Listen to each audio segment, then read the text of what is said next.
L'Église chrétienne spécialement est venue nous enseigner que nos parents sont des sorciers. Lisez les livres, on vous dit que un vieillard qui meurt est une bibliothèque qui brûle. Un vieillard qui meurt est une bibliothèque qui brûle.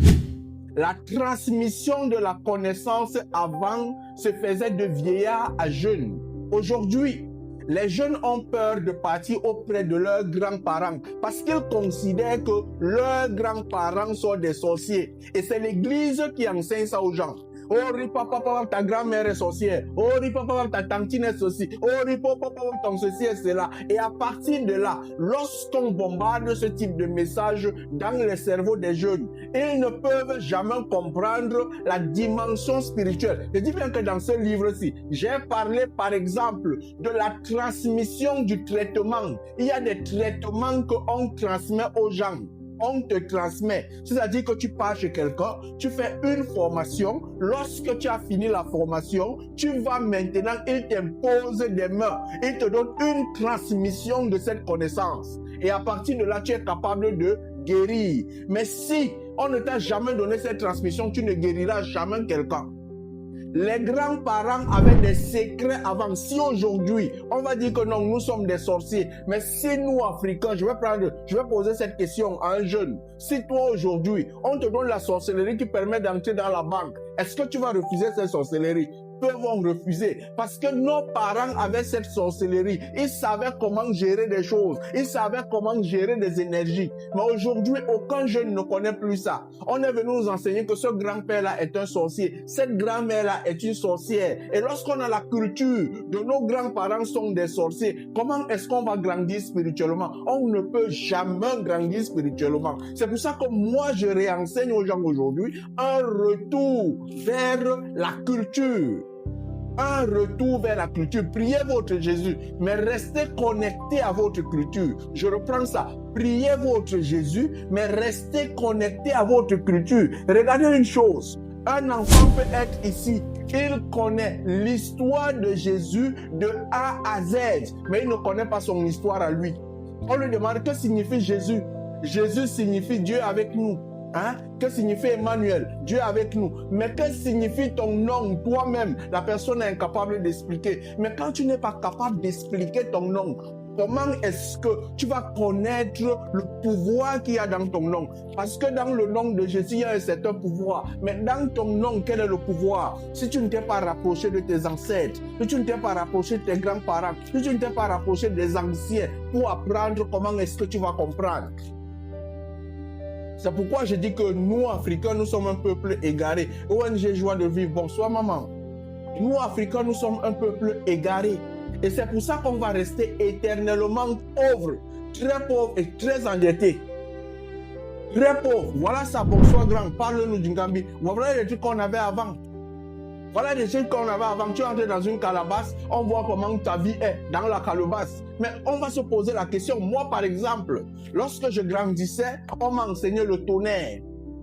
Quand on peut envoyer le tonnerre, ça peut couper les arbres. Et je me posais la question, mais comment est-ce que ça existe? Dernièrement, j'ai vu les Chinois en train d'envoyer le laser pour couper les arbres. Ce qui veut dire que nos ancêtres avaient déjà la connaissance d'une science de laser. Et s'ils nous avaient transmis la science du laser, c'est qu'on n'a pas besoin de grimper sur les arbres pour aller couper les arbres. Aujourd'hui, les Chinois ont pris cette science-là, ils ont transformé ça en laser, ils coupent. Si on a la maîtrise du tonnerre, comment est-ce qu'on va monter sur les arbres pour aller les couper? On envoie juste le tonnerre, ça coupe les arbres. C'est une science qu'on ne maîtrise pas. Parce que quoi? L'Église est venue nous enseigner que vos parents sont des sorciers, vos grands-parents sont des sorciers. Tu regardes ton père, il est à côté de toi. Au lieu de manger dans la même assiette que lui, tu vois que ton père là, c'est un sorcier. Au nom de Jésus. Ton père est un sorcier au nom de Jésus. Ton père qui t'a mis au monde, qui t'a envoyé à l'école. Ta mère qui t'a mis au monde, qui t'a envoyé à l'école, qui t'a inspiré, qui t'a enseigné, qui t'a nourri. Pourquoi est-ce que sa sorcellerie n'a pas commencé à s'expliquer le jour que tu es né, ou sinon le jour qu'elle a constaté que tu enseignes pour te mettre dehors? Mais c'est quand tu grandis, tu pars à l'école, tu veux réussir dans la société qu'elle commence à appliquer la sorcellerie sur toi. Nous voici, on est un peuple égaré. Lève-toi, va chez tes grands-parents. Vous allez voir ici, un enfant qui a grandi avec ses grands-parents est rempli énormément de sagesse. Un enfant qui a grandi auprès de ses grands-parents. La plupart des gens, j'ai posté une vidéo ici où je disais, où on posait la question à un enfant. Quelle est la différence entre l'éducation de tes parents et l'éducation de tes grands-parents? Les parents t'enseignent à réussir dans la vie. Les grands-parents t'enseignent à vivre. Et si aujourd'hui on ne sait pas vivre, tu n'es plus capable d'aller à côté de ta grand-mère, tu n'es plus capable d'aller à côté de ton grand-père, ils sont des sorciers, ils veulent te manger, ils veulent t'avaler et tu payes la dîme pour cela. Je ne refuse pas, il faut le faire. Faites-le, c'est votre foi, c'est votre profession de foi. Mais se déconnecter de ce qui te donne la richesse, se déconnecter, après tu finis le travail, tu entres dans une entreprise, tu es nul. Je vais te dire une chose ce soir. Je vais te dire une chose ce soir. Sache que si tu es entré dans une école, tu es entré dans une secte. Sache que si tu as fait l'université, tu as fait une secte. Sache que si tu es entré dans une religion, tu as fait une secte. Et ça, on n'utilise pas le vrai mot, mais ce sont des sectes. C'est quoi une secte? J'ai enseigné tout ça dans le livre-ci. J'ai parlé des sectes ici. J'ai parlé des sectes ici. Vous croyez que c'est quoi? Vous partez à l'école, vous avez tous une même tenue scolaire.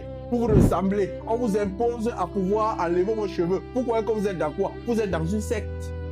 Il y a une secte dans l'autre école. Il y a une secte dans cette école. Vous avez une discipline à suivre. Et chaque école donne une discipline à ses enfants. Tu peux sortir d'une école. Dans cette école, la discipline, c'est que tu dois prier tous les jours. L'école là te donne cette discipline. Par exemple, ceux qui ont suivi les écoles catholiques, ceux qui ont suivi les écoles publiques sont différents. Les formations sont différentes. La vision est différente. Pourquoi? Parce qu'on donne une nutrition spirituelle à ses enfants. Mais on néglige ça aujourd'hui. On a jeté nos ancêtres, on a mis à côté. On dit que non, c'est la sorcellerie. Vos choses là, c'est la sorcellerie. Vos choses là, c'est la sorcellerie. Moi-même, j'ai cru à ça que c'était la sorcellerie pendant des années. J'ai cru pendant des années que ma culture était une sorcellerie. Ma culture, jusqu'à ce que je commence à me poser la question, la relance, qui es-tu? Si tu n'es pas encore arrivé à la dimension de te poser la question, qui es-tu? Mais tu connais Jésus, tu connais Mohamed, tu es un être égaré. Il ne faut pas se tromper, tu es un être égaré.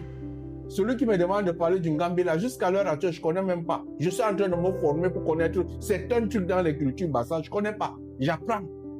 Pourquoi? Parce que mon père ne m'a pas enseigné ça. Mon père m'a enseigné au nom du Père, du Fils. Seigneur, bénis cette journée. Marche avec moi aujourd'hui. Sois avec moi. Accompagne-moi. Et quand je rentre le soir, un enfant me gifle sur la joue gauche. Je lui dis que si Jésus avait dit que si tu donnes il te gifle sur la joue gauche, donne la joue droite. On m'a giflé. Moi, j'ai commencé à comprendre et à connaître l'argent le jour que j'ai remis en question Jésus. Le jour que moi, j'ai remis en question Jésus. J'ai appris à me comprendre, à me connaître. C'est ce jour-là que j'ai commencé à connaître la croissance financière. Je le dis tous les jours. Je ne suis pas contre Jésus. C'est votre culture, c'est votre truc. Mais apprenez à vous connaître, apprenez à savoir d'où vous venez. Parce que tu ne peux pas avancer sans connaître d'où tu sors. D'où sors-tu? D'où sors-tu? Tu ne peux pas. Allume ton cerveau, mon frère.